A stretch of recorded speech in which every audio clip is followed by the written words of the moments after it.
Hello students, आज हम जो वर्कशीट करेंगे वो वर्कशीट नंबर 5 है और 14 जुलाई 2021 की वर्कशीट है ये। इस वर्कशीट में सबसे ज़्यादा जिस बात के बारे में बताया गया है वो है इलेक्ट्रॉनिक विन्यास या इलेक्ट्रॉनिक कॉन्फ़िगरेशन। इसका अर्थ क्या होता है कि इलेक्ट्रॉन, जैसे कि हमने पिछली कक्षा में डिस्कस किया था कि एक अगर परमाणु है तो उसके केंद्र में उसका समस्त द्रव्यमान और उसका धनावेश केंद्रित रहता है। इसे हम केंद्रक या न्यूक्लियस कहते हैं। न्यूक्लियस के चारों ओर ऋणावेशित electron, negatively charge particles electron, चारों ओर चक्कर लगाते रहते हैं। ये जो चक्कर लगाते हैं ये निश्चित कक्षाओं में चक्कर लगाते हैं। ये कक्षाएं संकेंद्रित रिंग या कॉन्सेंट्रिक रिंग्स के जैसे हम समझ सकते हैं कि एक छोटा गोला, उसके बाहर एक बड़ा गोला और उसके बाहर एक बड़ा गोला। इनको नाम दिया जाता है KLMN शेल। के शेल, पहली कक्षा के शेल हो गई, दूसरी कक्षा L शेल हो गई, तीसरी कक्षा M शेल हो गई और चौथी कक्षा N शेल हो गई। तो इस तरीके से कक्षाओं में इलेक्ट्रॉन जो हैं वो चक्कर लगाते रहते हैं। अब शेल मतलब कोश, यानी के कोश, एल कोश, एम कोश, एन कोश। पहला कोश, दूसरा कोश, तीसरा कोश, चौथा कोश। तो जब ये इन कक्षाओं में चक्कर लगाते हैं तो ये कैसे निर्धारित होता है, ये कैसे डिसाइड होता है कि किस कक्षा में कितने इलेक्ट्रॉन जाएंगे। क्योंकि हो सकता है इलेक्ट्रॉन ज़्यादा हों, किसी में कम जा सकते हैं, किसी में कम जा सकते हैं, लेकिन किसी में ज़्यादा जा सकते हैं, लेकिन यह एक नियमबद्ध होता है। किसी एक नियम के अंतर्गत हम इसे समझते हैं कि किस नियम के अनुसार किस कक्षा में कितने इलेक्ट्रॉन जाएंगे। ये नियम है 2n²। ये जो निर्धारित होता है एक सूत्र से होता है 2n²। यहाँ पर जो n है, n का मतलब है कोश की संख्या, कौन से नंबर का कोश है। जैसे घर में भाई बहन होते हैं ना, पहले नंबर का भाई, दूसरे नंबर का भाई, तीसरे नंबर का भाई या बहन, है ना। इस तरीके से जो है, इसी तरीके से कोश पहला, दूसरा, तीसरा। तो जो n है, n की जगह पर हम पहला, दूसरा, तीसरा, इस तरीके से हम n को, वेरिएबल है ये, इसमें हम अलग, अगर हम पहले कोश की बात करेंगे तो n के मान 1 लगाएंगे, और अगर हम दूसरे कोश की बात करेंगे यानी कि l कोश की बात करेंगे तो n का मान हम क्या लगाएंगे, 2 लगाएंगे। और अगर हम तीसरे कोश की बात करेंगे तो n का मान हम क्या लगाएंगे, 3 लगाएंगे। और अगर हम चौथे कोश यानी कि n की बात करेंगे तो हम क्या लगाएंगे, उसकी जगह पर उसका मान 4 लगाएंगे। अब ये समझ लीजिए कि इस सूत्र को अंडरस्टैंड करने का सबसे आसान तरीका है कि जिस नंबर का कोश है उसका स्क्वायर कीजिए और उस स्क्वायर का डबल कर दीजिए। मतलब जिस नंबर का कोश है उसका वर्ग कीजिए और उस वर्ग का डबल कर दीजिए। मान लीजिए, लिखा हुआ भी है यहाँ पर, पढ़ भी सकते हैं आप, और समझने के लिए मैं समझा रही हूँ। अगर के कोश है, ये देखिए के कोश है, के कोश मतलब पहला कोश पहला कोश है। पहले कोश का मतलब n का मतलब हम क्या लगाएंगे, यहाँ पे 1 लगाएंगे। और 1 का स्क्वायर कितना होता है, लिखते जाइए। के पहली लाइन में लिखिए के कोश और n का मान है 1। पहला कोश इसलिए 1 हो गया। n स्क्वायर क्या हो गया, 1 का स्क्वायर 1 ही हो गया, और इसका डबल कितना हो गया, 1 का डबल 2 हो गया। यानी कि पहले कोश में कितने इलेक्ट्रॉन जाएंगे, 2 इलेक्ट्रॉन जाएंगे। ठीक है। अब बात करते हैं हम L कोश की। L कोश में, L कोश कौन से नंबर का कोश है, कौन से नंबर का शेल है, दूसरे नंबर का। दूसरे नंबर का शेल है तो सूत्र के 2n² में n का मान कितना हो गया, 2 मतलब अब हम सूत्र से इस कोश में उपस्थित इलेक्ट्रॉनों की संख्या निकालेंगे तो पहले हम 2 का स्क्वायर करेंगे। 2 का स्क्वायर या वर्ग क्या होता है, 4, और इसका डबल करेंगे तो कितना हो गया, 4 दूनी 8। यानी L कोश में कितने इलेक्ट्रॉन, अधिकतम इलेक्ट्रॉन कितने हो सकते हैं, ज़्यादा से ज़्यादा, कम हो सकते हैं लेकिन ज़्यादा से ज़्यादा कितने हो जाएंगे, 2 का स्क्वायर 4 और 4 का डबल 2, यानी कि 8 इलेक्ट्रॉन्स हो जाएंगे। अब बात करेंगे हम M शेल की। M शेल मतलब तीसरे नंबर का शेल है। तो तीसरे नंबर में अधिकतम कितने इलेक्ट्रॉन हो सकते हैं, तो इसके लिए तीसरे नंबर का मतलब n की वैल्यू 3 हो गई। 3 का वर्ग कितना हो गया, 3 3 ज़ा 9, या 3 3 9, और उसका डबल कितना हो गया 9 2 18, यानी 9 दूनी 18, यानी 18 इलेक्ट्रॉन m शेल में हो सकते हैं अधिकतम। ठीक है, अब हम n शेल की बात करेंगे, जिसमें चौथे नंबर का शेल होने के कारण इसका n की वैल्यू 4 हो गई। 4 का स्क्वायर 16 हो गया, 4 4 16, और 16 का डबल 32 हो गया। तो मैक्सिमम इलेक्ट्रॉन्स जो n शेल अर्थात फोर्थ शेल में हो सकते हैं वो 32 इलेक्ट्रॉन्स हो सकते हैं। तो हमने क्या निकाला, पहले कोश के शेल में 2 इलेक्ट्रॉन, l शेल में 8 इलेक्ट्रॉन 8 इलेक्ट्रॉन, m शेल में 18 इलेक्ट्रॉन 18 इलेक्ट्रॉन, और n शेल में 32 इलेक्ट्रॉन्स यानी 32 इलेक्ट्रॉन अधिकतम हो सकते हैं। मतलब इनसे ज़्यादा नहीं हो पाएंगे, इनसे कम बेशक हो सकते हैं। मतलब 2 से कम, पहले शेल की बात करें तो 2 से कम 1 इलेक्ट्रॉन भी हो सकता है, लेकिन 2 से ज़्यादा नहीं हो सकते। 3 नहीं हो सकता पहले शेल में इलेक्ट्रॉन, के शेल में 3 इलेक्ट्रॉन कभी नहीं हो सकते। इसी तरीके से एल शेल में 8 इलेक्ट्रॉन मैक्सिमम हो सकते हैं, अर्थात 8 से ज़्यादा 9 इलेक्ट्रॉन नहीं हो सकते, 8 से कम हो सकते हैं। ठीक है, एम शेल में अगर हम बात करें, तीसरे शेल में 18 बताए थे, 18 बताए थे, तो 18 से ज़्यादा इलेक्ट्रॉन कभी भी नहीं हो सकते, इससे कम ज़रूर हो सकते हैं। इसी तरीके से फोर्थ शेल यानी एन शेल में मैक्सिमम इलेक्ट्रॉन 32 हैं, तो 33 इलेक्ट्रॉन कभी नहीं होगा, 32 से कम ही रहेगा, लेकिन उससे ज़्यादा नहीं हो सकता। तो ये बात इस पैराग्राफ में लिखी है, मैं आपको इसको फटाफट पढ़ के बता देती हूँ। इलेक्ट्रॉन किसी नियम के अंतर्गत कक्षाओं में पाए जाते हैं। जिन कक्षाओं या कोश या शेल्स में पाए जाते हैं उन्हें KLMN से शो करते हैं। फर्स्ट कोश में इलेक्ट्रॉनों की अधिकतम संख्या 2n² के द्वारा दी जाती है। K के लिए n = 1, L के लिए n2, और n के लिए m के लिए 3, और n के लिए 4 है। इलेक्ट्रॉनों की अधिकतम संख्या होगी पहली कक्षा में 2n² के अकॉर्डिंग, देखिए लिख के दिखाया हुआ है 2, दूसरी कक्षा में 8, और तीसरी कक्षा यानी तीसरे शेल में 18, और चौथी कक्षा में 32 होगा। तीसरा नियम बहुत इम्पॉर्टेंट है कि बाहरी कोश यानी सबसे बाहर का कोश, सबसे बाहर का शेल, वो पहला शेल भी हो सकता है, दूसरा भी हो सकता है, तीसरा भी। अगर कोई छोटा परमाणु है तो उसमें शेलों की संख्या कम होगी, कोशों की संख्या कम होगी, पहला दूसरा भी हो सकता है। जरूरी नहीं उसमें 4 शेल प्रेजेंट ही हो जिसमें इलेक्ट्रॉन उपस्थित हो। तो अगर बाहरी कोश है तो उसमें 8 से अधिक इलेक्ट्रॉन कभी भी नहीं हो सकते। ये एक नियम हो गया कि 8 से अधिक इलेक्ट्रॉन कभी भी नहीं हो सकते हैं, अगर वह शेल या वह कोश आखिरी है तब। अब बात करेंगे जो आपको सीखना चाहिए, जिस चीज़ का हमें प्रैक्टिस या अभ्यास करनी चाहिए, वो है कि जो पहले 20 तत्व हैं, पहले 20 तत्व, जैसे हम रजिस्टर ले लेते हैं उसमें कहते हैं पहले 20 बच्चे, तो उनको पहले 20 बच्चे हम किससे डिसाइड करेंगे? रोल नंबर से। इसी तरीके से पहले 20 तत्व हम किस चीज़ से निर्धारित कर रहे हैं, डिसाइड कर रहे हैं? तत्वों के परमाणु क्रमांक से। परमाणु क्रमांक मतलब एटॉमिक नंबर। एटॉमिक नंबर किसके बराबर होता है? परमाणु में उपस्थित प्रोटॉनों की संख्या को ही हम क्या कह देते हैं? परमाणु क्रमांक या फिर एटॉमिक नंबर कह देते हैं। तो यहाँ देखिए 20 हैं। सबसे पहले तत्वों का नाम दिया गया है, यानी शुरू के 20 तत्वों के नाम ये हैं, और उनके संकेत यानी चिन्ह यानी सिंबल्स हैं। और मैंने आपको समझाया था कि जितने अगर परमाणु है, और परमाणु तो उदासीन होता है, तो जितने प्रोटॉन होंगे उतने ही इलेक्ट्रॉन होंगे।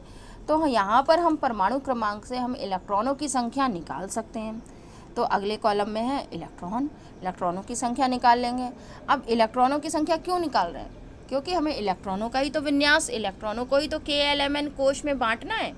देखिए इस टेबल में, ये टेबल सभी बच्चे अपने आप बनाएंगे, इस वर्कशीट से कोई भी कॉपी नहीं करेगा।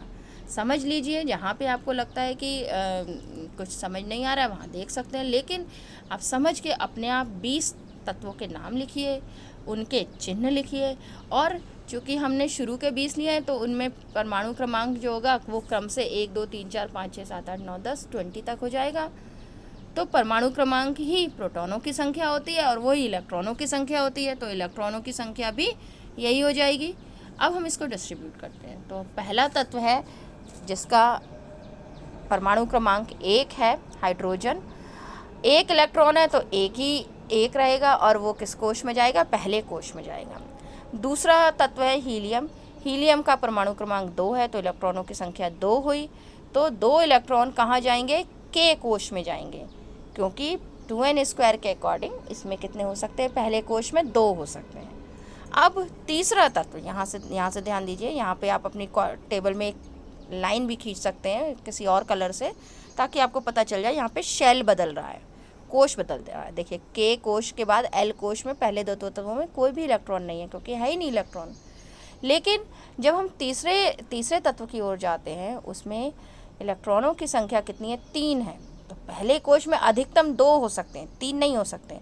तो 2 तो हमने पहले कोश यानी कि के कोश में रख दिए इलेक्ट्रॉन, तो तीसरा इलेक्ट्रॉन कहाँ गया? तीसरा इलेक्ट्रॉन एल कोश में गया। एल कोश में हमने समझाया था कि अधिकतम इलेक्ट्रॉनों की संख्या 8 हो सकती है, तो 8 से तो बहुत कम है, 1 है। यहीं पर एक बार देख लीजिए, एल कोश में आप देखिए, इसी टेबल में देखेंगे 1 2 3 4 5 6 7 8 8 के बाद 9 नहीं हुआ, एल कोश में 9 नहीं हुआ इलेक्ट्रॉन। अगर 9 होगा तो 8 के बाद 9वां इलेक्ट्रॉन जो होगा वो अगले कोश में जाएगा, तो हमें अगले दूसरे कलर से लाइन यहाँ पर डालनी है, यानी ये एल कोश वाले हो गए। तो फिर से हम समझेंगे, हर तत्व को मैं एक एक करके समझाऊंगी। लिथियम के में का परमाणु क्रमांक है 3, और ये परमाणु क्रमांक 3 होते ही इसमें इलेक्ट्रॉनों की संख्या हो जाएगी 3। तो पहले कोश में 2 ही इलेक्ट्रॉन मैक्सिमम हो सकते हैं, तो तीसरा किस में जाएगा? एल कोश में जाएगा। ये बात यहाँ पे ख़त्म हो जाती है। बेरिलियम का परमाणु क्रमांक 4 है, इसलिए इलेक्ट्रॉनों की संख्या 4 हो जाती है। पहले कोश में 2 इलेक्ट्रॉन 2n² के अकॉर्डिंग, और दूसरे कोश में अधिकतम 8 हो सकते हैं, लेकिन हमारे पास यहाँ पे देखिए बेरिलियम में देखेंगे दूसरे कोश में अधिकतम कितने इलेक्ट्रॉन हो सकते हैं? 8 हो सकते हैं, लेकिन हमारे पास दूसरे कोश के लिए केवल 2 ही इलेक्ट्रॉन बचे, तो 2 इलेक्ट्रॉन एल कोश में चले जाएंगे। बोरॉन का परमाणु क्रमांक 5 और इलेक्ट्रॉनों की संख्या हो गई 5। तो पहले कोश में 2 इलेक्ट्रॉन कितने बचे? 3 बचे, वो किस में जाएंगे? एल कोश में जाएंगे। इसी तरीके से छठे नंबर का तत्व है कार्बन, परमाणु क्रमांक 6, इलेक्ट्रॉनों की संख्या 6। तो पहले में 2 इलेक्ट्रॉन और दूसरे कोश में कितने चले जाएंगे? 4। 2 और 4 मिलके हो गए 6। इसी तरीके से 7वें नंबर का तत्व है नाइट्रोजन, N, और इसमें पहले कोश में 2 इलेक्ट्रॉन है, दूसरे कोश में 5 इलेक्ट्रॉन है। ठीक है, 2 के बाद जितने बचेंगे वो आगे वाले कोश में जाएंगे, तो अब 5 इलेक्ट्रॉन बचे तो आगे वाले कोश में चले गए 5 इलेक्ट्रॉन। ठीक, अब 2 और 5 हो गए 7।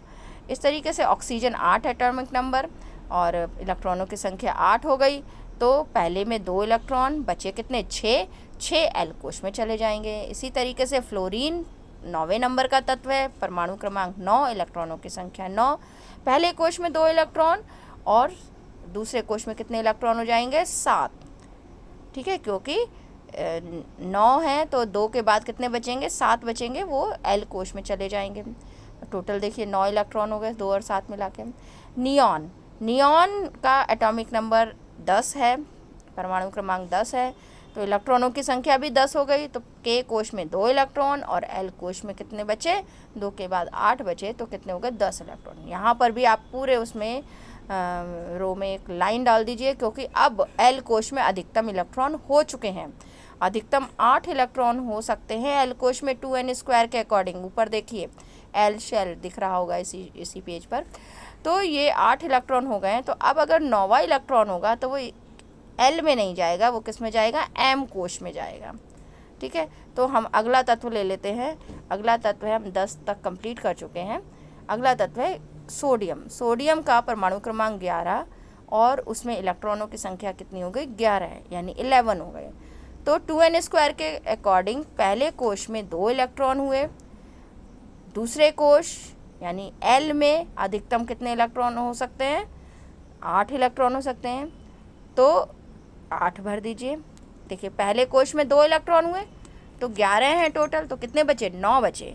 9 को हम कैसे बांटेंगे, एल में अधिकतम 8 हो सकते हैं तो 8 लिख दिए, बचा 1 इलेक्ट्रॉन, तो वो इलेक्ट्रॉन हमारा ये किस में जाएगा, एम शेल में जाएगा। यानी कि एम शेल में इलेक्ट्रॉन जाने वाला जो तत्व है, पहला तत्व जो हो गया वो सोडियम हो गया। अभी 2n² के अकॉर्डिंग एम शेल में ऊपर देखिए कितने इलेक्ट्रॉन हो सकते हैं, अधिकतम 18 इलेक्ट्रॉन हो सकते हैं। तो हम इसको कहाँ तक लेके जा सकते हैं, 18 तक लेकर जा सकते हैं। लेकिन उसमें एक नियम और लगता है जो आप बड़ी कक्षाओं में पढ़ेंगे, और उसका अभी हमारे 20 एलिमेंट तक ज़्यादा उपयोग नहीं है, तो हम अभी जो हमने सीखा है उसी के आधार पे हम आगे बढ़ते हैं। तो मैग्नीशियम 12वें नंबर का तत्व है मैग्नीशियम। 12 में के 12 इलेक्ट्रॉन में पहले कोश में 2 चले गए, ठीक है, कितने बचे, 10 बचे। 10 में से दूसरे कोश में 8 चले गए, ठीक है, अब कितने बचे, 2 बचे, तो 2 किस में जाएंगे, एम कोश में जाएंगे, ठीक है। इसी तरीके से अब 13 अगर इलेक्ट्रॉन हैं जो कि एल्यूमिनियम में होते हैं, एटॉमिक नंबर 13 होने के कारण, तो उसमें पहले के कोश में कितने इलेक्ट्रॉन चले गए, 2 इलेक्ट्रॉन, ठीक है। अब कितने बचेंगे, 2 के बाद 11 इलेक्ट्रॉन बचे, तो 11 में से 8 चले गए एल शेल में, और उसके बाद 3 बचे, वो किस में चले गए, एम शेल में। इसी तरीके से सिलिकॉन एलिमेंट है जिसका एटॉमिक नंबर 14 होता है, 14, और इलेक्ट्रॉनों की संख्या 14। उसमें हम देखते हैं कि पहले शेल में 2 इलेक्ट्रॉन हो गए, 14 के सामने ही देखते जाइए, 2 हो गए, कितने बचे, 12 बचे। दूसरे शेल में अधिकतम 12 तो हम रख नहीं सकते, अधिकतम कितने रख सकते हैं, 8 रख सकते हैं, तो 8 रख दीजिए, 2 और 8 मिलके 10 हो गए। अब कितने बचे, 4 बचे, तो 4 हम एम कोश में ले जा सकते हैं। तो ये बात आपको समझ में आ गई होगी। लास्ट तक इसको समझने के लिए लास्ट तक देखना पड़ेगा। फॉस्फोरस हो गया P 15 इलेक्ट्रॉन, पहले शेल में 2 इलेक्ट्रॉन, कितने बचे फिर, 13 हम एल में नहीं रख सकते सारे के सारे, एल में हम उसमें से कितने रख सकते हैं, 8 रख सकते हैं। तो 13 में से 8 गए तो कितने बचे, 5 बचे, तो 5 किस में चले जाएंगे, एम कोश में चले जाएंगे, ठीक है, क्योंकि एम कोश में अधिकतम 18 रख सकते हैं, लेकिन अभी तो हमारे पास 5 ही हुए हैं, ठीक है। तो हमने ये इस तरीके से इसको इलेक्ट्रॉनिक विन्यास 15 तत्वों तक कर दिया। अब सल्फर यानी एटॉमिक नंबर 16, इलेक्ट्रॉनों की संख्या 16, 16। तो फर्स्ट शेल यानी के में 2 इलेक्ट्रॉन, एल में मैक्सिमम 8 इलेक्ट्रॉन, 8 और 2 हो गए 10, और कितने बचे, 6, वो किस में जाएंगे, एम शेल में जाएंगे, ठीक है। अब क्लोरीन की बात करेंगे। क्लोरीन है 17th नंबर का एलिमेंट, और इस एलिमेंट में 17 इलेक्ट्रॉन्स होंगे। तो पहले शेल में 2 इलेक्ट्रॉन, सेकंड शेल में 8 इलेक्ट्रॉन, 2 और 8 हो गए 10, और तो एम शेल जो कि बाहरी शेल है उसमें कितने इलेक्ट्रॉन हो सकते हैं, 7 हो सकते हैं, ठीक है। तो यानी कि 2, 8, 7 मिला के कितने हो गए, 17। तो क्लोरीन का हो गया 17। अब 18 नंबर का एलिमेंट, अब यहाँ से ध्यान से देखेंगे कि क्या चेंज आ रहा है। 18 नंबर का एलिमेंट है आर्गन। आर्गन एक अक्रिय गैस होती है। इससे पहले 10वें नंबर पे एक अक्रिय गैस थी नियॉन, और इससे पहले दूसरे नंबर पे एक गैस थी हीलियम। तो 2, 10 और 18 ये एटॉमिक नंबर पे क्या है, आपकी अक्रिय गैस, इनर्ट गैसेज है, हीलियम, नियॉन और आर्गन। अब आर्गन की बात कर रहे हैं। 18 एलिमेंट्स, 18 इसमें इलेक्ट्रॉन्स हैं। फर्स्ट शेल में 2 चले गए, सेकंड शेल में 8 चले गए, 2 और 8 मिलकर कितने हो गए, 10 हो गए, और थर्ड शेल में कितने आ गए, 8 आ गए, क्योंकि कितने बचे, 8 ही बचे, तो 8 आ गए। तो ये इलेक्ट्रॉनिक कॉन्फ़िगरेशन क्या हो गया, 2, 8, 8, ठीक है। यानी 18 इलेक्ट्रॉन्स हो गए, इनको अगर हम जोड़ के देखें तो। अब बात करेंगे हम पोटेशियम की। पोटेशियम मतलब के एलिमेंट का एटॉमिक नंबर है 19, 19 को हम बांटेंगे। अब देखिए ऊपर जो हमने 3 नियम देखे थे, पहला, दूसरा, तीसरा, ठीक है, इसमें तीसरा नियम पर भी ध्यान देंगे कि बाहरी कोश या कक्षा में अधिकतम इलेक्ट्रॉनों की संख्या 8 होती है, ठीक है। तो 8 से ज़्यादा नहीं कर सकते। अब पोटेशियम पर ध्यान दीजिए। पोटेशियम हो गया 19 है, तो पहले शेल में 2 इलेक्ट्रॉन, दूसरे शेल में 8 इलेक्ट्रॉन, ठीक है, 8 और 2 हो गए 10। तीसरे शेल में कितने कितने बचे, 9 बचे। तो हम तीसरे शेल में 9 इलेक्ट्रॉन रख सकते हैं, क्योंकि तीसरे शेल में अधिकतम 2n² के अकॉर्डिंग 18 इलेक्ट्रॉन हो सकते हैं। लेकिन ये तीसरा शेल जो है वो तीसरे शेल में 8 से ज़्यादा इलेक्ट्रॉन 9 हम क्यों नहीं रख पा रहे हैं, क्योंकि जैसे ही 8 हो जाएगा, 8 से अगर हम 9 रख देंगे तो ये बाहरी शेल हो जाएगा, सबसे बाहर का हो जाएगा ना। 9 हो गए तो यहीं पे हमें शेल को बंद करना पड़ेगा। तो ये अगर हम ऐसे लिखते हैं, पहले शेल में 2 और दूसरे शेल में 8 और तीसरे शेल में 9, तो ये हमारा नियमों के अनुसार, रूल्स के अकॉर्डिंग गलत हो जाएगा, क्योंकि 9 होते ही ये एम कोश जो है वो आखिरी कोश बन गया, और आखिरी कोश में 9 इलेक्ट्रॉन हो गए, तो जो हो नहीं सकते, क्योंकि अधिकतम 8 इलेक्ट्रॉन होते हैं।